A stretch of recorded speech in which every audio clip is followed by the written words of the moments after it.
सभी पूज्यवरों के श्री चरणों में कोटिशा वंदन। अनंत उपकारी गुरुनी मैया संयम मार्ग प्रदर्शिका परम पूज्य डॉक्टर पुण्यशिला जी महाराज साहब के पावन श्री चरणों में कोटिशा वंदन।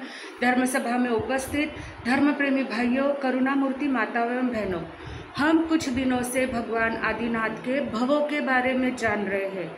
भगवान 12वें भव से चलकर 13वें भव में पधार जाते हैं। नाभि राजा के राज्य में उनकी महारानी मरुदेवी माता के कुक्षी में पधारते हैं।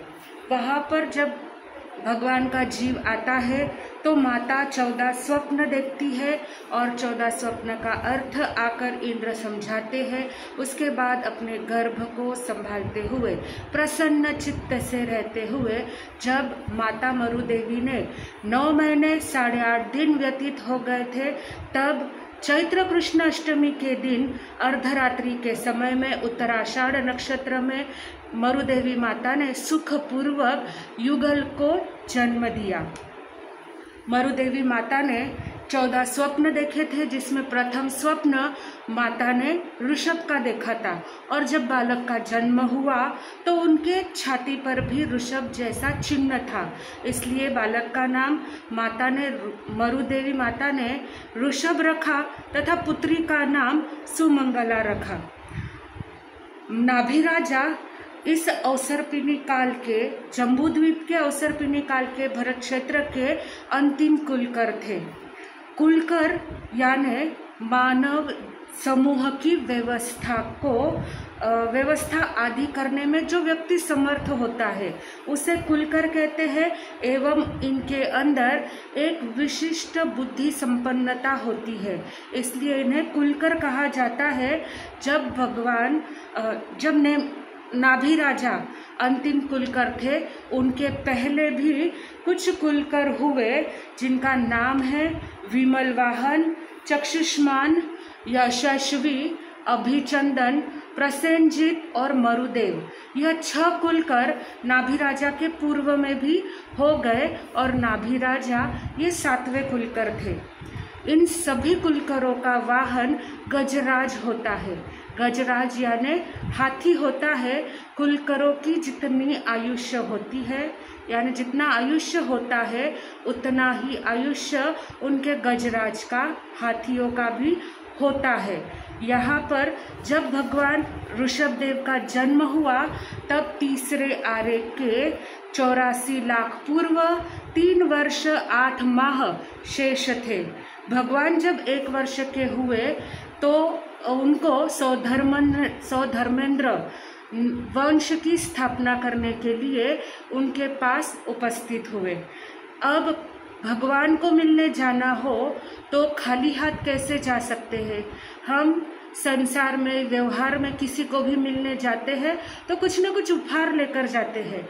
तो यहाँ पर इंद्र ने भी विचार किया कि मैं प्रभु से मिलने जा रहा हूँ तो खाली हाथ कैसे जाऊँ, इसलिए उन्होंने चलते चलते एक बहुत बड़े बृहद इक्षु हाथ में लेकर आए। प्रभु भी नाभि राजा के गोद में बैठे हुए थे।